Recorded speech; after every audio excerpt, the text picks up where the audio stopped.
yakka biyya keenya keessatti hojjetamu kana tarkaanfii fudhachuufuu odeeffannoo hawaasni keessanii mootummaan keessan odeeffannoo waan nuuf hin kennineef yoo akkuma nasiibaa irra buune malee osoo dhageenyu osoo agarruu tarkaanfii fudhachuudhaaf namoota kana qabuudhaaf adabuudhaaf mootummaan keessanis hawaasni keessanillee rakkoo qabaa sadarkaa jannirra gahan jechuudha. Kana gaa walwannaa reega keenya booda gara saaxilutti deemne kanaafin ture Dr. Asli.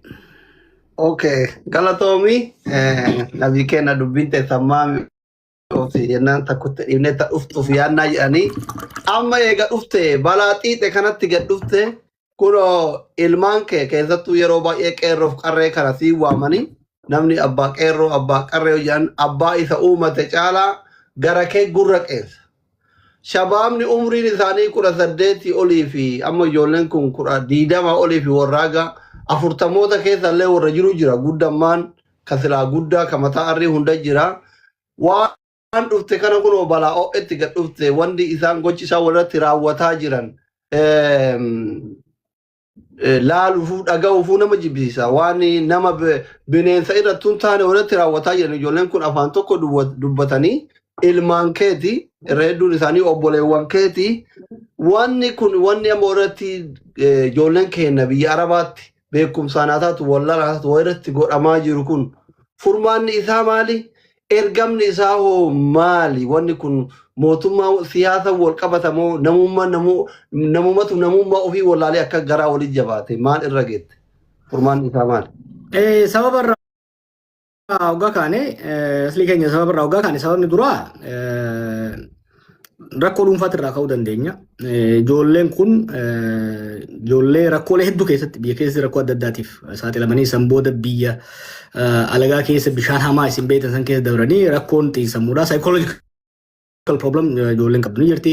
Eegaa achi boodas qoricha sammuu adda addaatiif saaxilamuun ni jira. Akka dhuunfatitti namoonni sammuun isaanii jeeqamanii jiran kan yakka akkanaa hojjetaa jiran beeki wanti Oromoon fi Itoophiyaan gosa kana keessa dabre.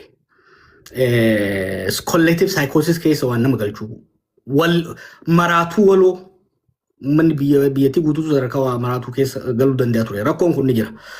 Tokko kana lammaffaa kanarra dabaltee atakaaruuf wal morkii dhuunfaa kan social media irratti social media kun faayidaa qabu miidhaas qaba. Yoo if martee if qabdee deemuu dandeesse malee yoo if gadhiifte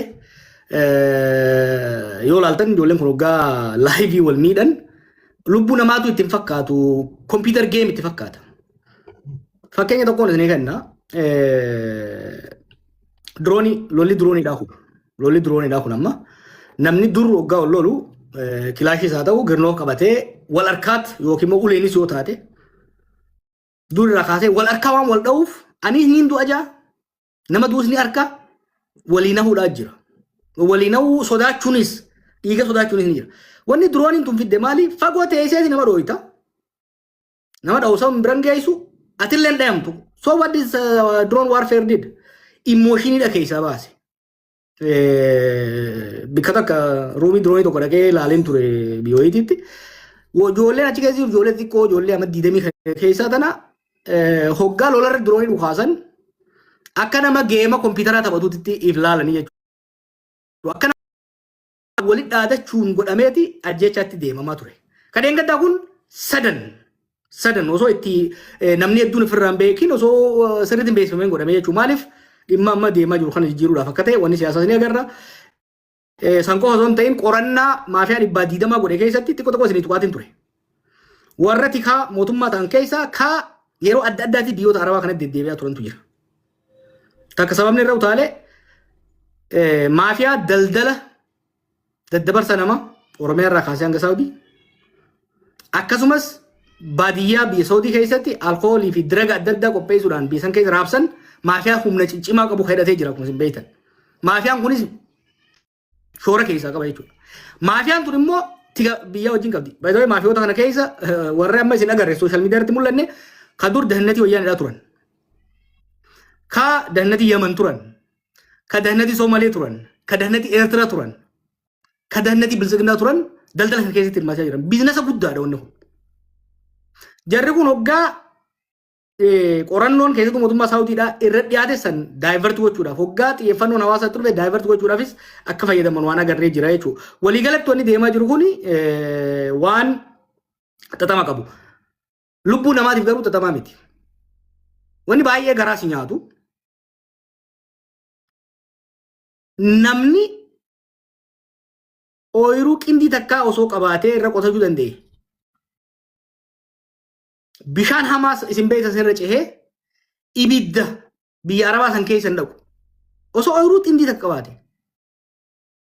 Amma tokko waan nyaatu ijoolleen tuni hedduun isaanii ijoollee baratte. Hojii mootummaa ni dhaban, ooyiruu qotatan hin qaban, aayyoof abboo fuuldura dhaabatanii laaluu waan hin dandeenyeef garas baqatan. Lammaffaa milishaaf qeetti ijoolleen tun hidhamtee, cafaqamtee, rakkattee garas deemti. Warra kana ajjeefamaa jiru. Warra ajjeefamaa jiru kunoo warra akkamii rabbii isinuu isa addaati. Warra sooshaal miidiyaa irra wal arrabsu kana osoo taate barra koon qabu. Osoo Aslii fi Hamzaan wal cafaqanii barra asii wal lolan jetta. Isaan namni isaan tokko hin jiru. Nama sooshaal miidiyaa irratti wal loluu dhiisi bilbila harkaa hin qabne. Ka eega bishaan dhuge guyyaa meeqa? Agartanii jirtan gurbaa tokko fakkeenyaaf yoo najjeesuu deemtan woomana nyaachisaa kan jiru tokko agartanii? Ijoollee waan takka ofirraa hin quban qabne kareefu guyyaa meeqaa booda achi geesse dalagaa barbaadu jirtu. Taa bakka sanitti arsummaa walloo Harargee Jimmaa dhiisii namummaan irraa badee if jibbite. Nama ijoollee shan qabu daa'ima amma 18 ijoollee duraa wanni isaan godhan waan ajaa'ibaati waan hedduu nama gaddisiisu jechuudha. Kana keessatti kan maafiyaadhaa naa gala. Ta mootummaadhaas naa galti siyaasa. Garuu ijoolleen teenya tarakkoo akkasii keessa ifiifuu dabartee achi dhayite.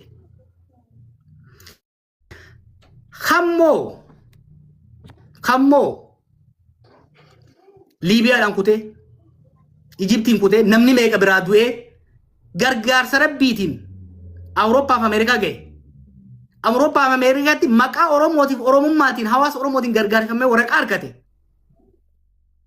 Arra gaddeebi'ee miskiina waan nyaatu dhabee biyyarraa baqate. Miskiina lubbuu fi ayyoo habboonsaa akka milishaa hin ajjeefne lubbuu isaa mallaqaan bittee suutiitti ergitee ajjeesaa jira jechuudha.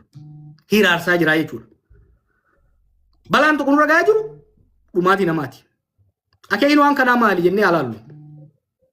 Tana jeetiin raaboo. Akeekni waan kanaa tokko jarri maafiyootatis namoonni dhuunfaa kunis dantaa